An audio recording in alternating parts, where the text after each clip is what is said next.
Cette personne que vous voyez là est en train de se préparer à un des rituels les plus terrifiants de Thaïlande. Chaque année, des milliers de personnes se réunissent à Phuket pour célébrer le Tesakan Kinje, littéralement le festival végétarien. Alors ne vous laissez pas berner par l'intitulé, là-bas on ne fait pas que manger des légumes et du tofu grillé. Pendant une semaine, au 9e mois du calendrier chinois, c'est-à-dire entre début août et fin septembre, les participants, pour marquer leur pureté, vont s'habiller en blanc et s'interdire de manger tout produit d'origine animale. Au cours du festival, il y a pas mal de rituels qui sont organisés, mais le plus populaire et le plus attendu de tous, c'est sans aucun doute les processions. Et ouais, parce que c'est là que les choses deviennent intéressantes. Je vous préviens, si vous êtes un petit peu sensible, mieux vaut scroller. Tout au long de ces processions, certains participants entrent en transe avant de se transpercer le visage et le corps à l'aide d'aiguilles, d'épées, voire des objets complètement inattendus, comme des scies ou des vélos. Ces personnes sont des médiums dont on pense qu'ils sont possédés par des divinités qui leur donneraient des pouvoirs surnaturels, comme par exemple la résistance à la douleur. Leur rôle est de bénir et purifier la communauté et de la protéger contre les influences maléfiques. Alors l'origine de cette tradition peu ordinaire est tout aussi surprenante. Il y a des preuves qui suggèrent que le festival était au départ une couverture utilisée par la Triade, une des plus puissantes sociétés secrètes chinoises. En 1644, la dynastie des Ming est renversée par celle des Qing de Mandchourie.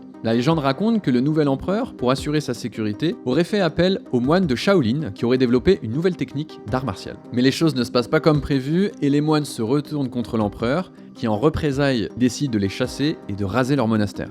5 moines parviennent à s'échapper et fondent la Hong, qu'on connaît également sous le nom de la Triade, un mouvement de résistance contre la dynastie Qing. Au départ, l'organisation est uniquement présente en Chine, puis après elle va s'étendre au gré des migrations chinoises dans d'autres pays d'Asie du Sud-Est, en particulier en Thaïlande. À Phuket et dans d'autres villes du sud du pays, la Hong va implanter des sanctuaires et perpétuer des rites, notamment celui du festival végétarien. En 1911, la chute de la dynastie Qing met fin aux activités politiques de la Triade, qui finit par devenir une organisation criminelle, une sorte de mafia quoi. Quant au festival végétarien, n'ayant plus d'intérêt politique, il devient alors une cérémonie purement religieuse.